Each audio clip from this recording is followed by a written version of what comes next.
अस्सलाम वालेकुम नाज़रीन, मैं हूं doctor Masood Parvez.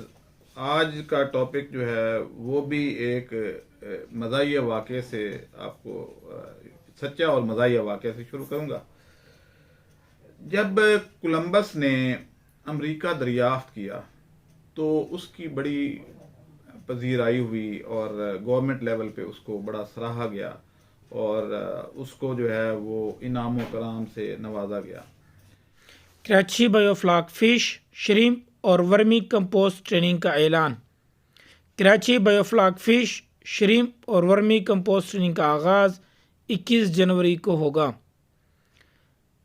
Fish biofloc fish और श्रिम्प 9000, वर्मी कंपोस्ट 5000।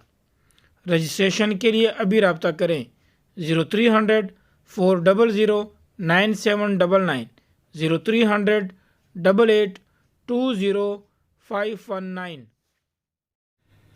अब कुछ लोग जो है वो इस तरह के थे कि जो जेलस थे और वो क्या करते, उन्होंने क्या किया कि उन्होंने प्रोपेगेंडा शुरू कर दिया कि ये कौन सा काम है जो कोलंबस ने किया और इसकी इतनी पजीराई हो रही है, हमें कश्ती दें, हम अमेरिका को हाथ लगा के आ जाते हैं।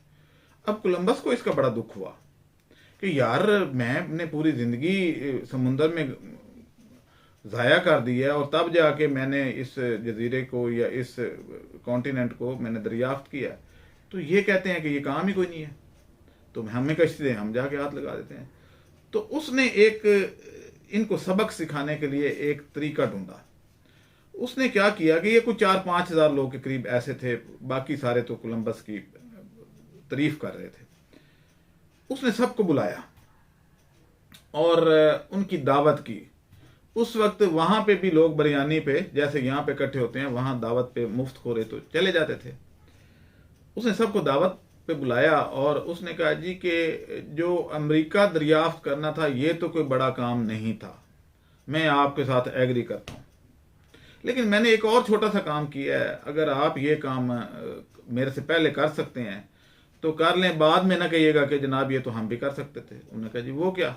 तो वो लॉन्ग कोट उस वक्त चला करता था यूरोप में, अब भी खैर चलते हैं। तो उसने अंदर से अपनी जेब से नीचे से एक अंडा निकाला मुर्गी का और इसी तरह के टेबल के ऊपर उसने कहा जी कि ये कोई बंदा इसको सीधा खड़ा कर दे। तो पूरे पंडाल में से कोई बंदा भी नहीं आया। उसने कहा जी मैं कर दूं। उसने कहा जी बिल्कुल आप करके दिखाएं। उसने कोलंबस ने क्या किया कि अंडा लिया और उसको ठोकर मार दी नीचे से, वो अंडा नीचे से पिचक गया। उसने कहा जी ये देखें ये सीधा खड़ा हो गया। तो लोग उन्होंने शोर ववेला करने शुरू कर दिया, ये तो हम भी कर सकते थे। तो उसने कहा फिर पहले कर लेते ना, अब क्या फायदा, अब तो मैंने कर दिया। तो हमारे यहाँ भी इस तरह के लोग, वहां तो 4-5 हज़ार थे पूरे शहर में, हमारे मुल्क में तो अक्सरियत ऐसे लोगों की है कि ये काम तो हम भी, ये केड़ा काम लो, ए केड़ा काम है, यानी ये तो तकिया कलाम है, लो ए केड़ा काम है, लेकिन खुद कुछ नहीं करते। जब उनको कहा जाता है कि आप कर लें तो वो नहीं करते। अभी मैं एक इलेक्ट्रिक जैक बनाने में लगा हुआ हूं। आज मैं आपको भी कह देता हूं कि आप अगर मेरे से पहले बना सकते हैं तो बना लें, अपना डिज़ाइन मेरे से शेयर करें। मैं ईमानदारी से आपका जो वायबल डिज़ाइन होगा मैं अपने इस चैनल पे ज़रूर डिस्प्ले करूँगा। तो और अगर ये नहीं कर सकते तो जब मैं कर लूँ तो फिर आप कम से कम अगर तारीफ नहीं कर सकते तो खामोश तो रह सकते हैं।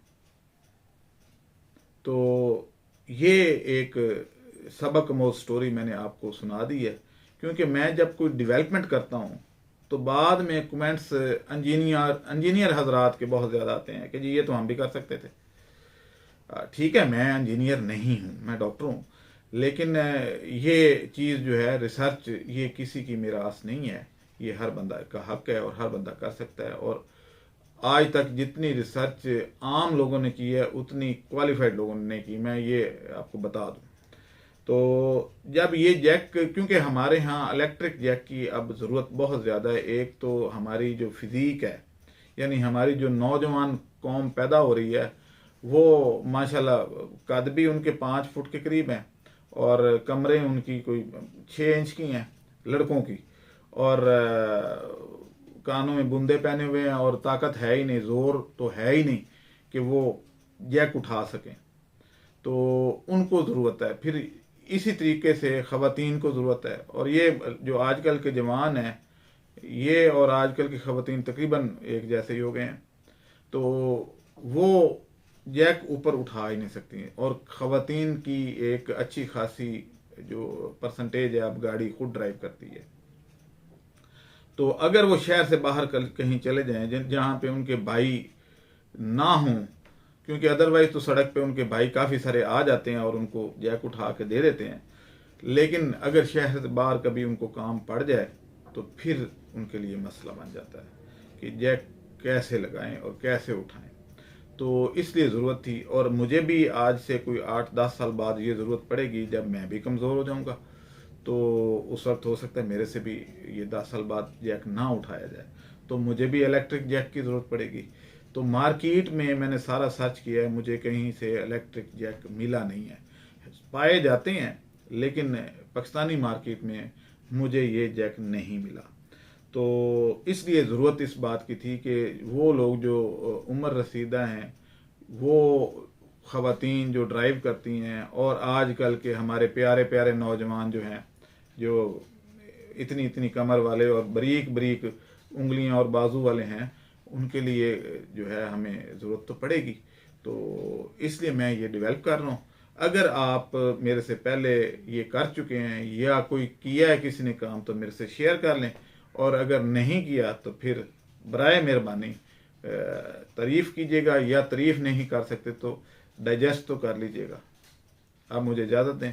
अल्लाह हाफ़िज़। हमारे चैनल को सब्सक्राइब करें और साथ में बेल आइकन को भी दबा दें ताकि हमारी हर नई आने वाली वीडियो आप तक बआसानी पहुंच सके।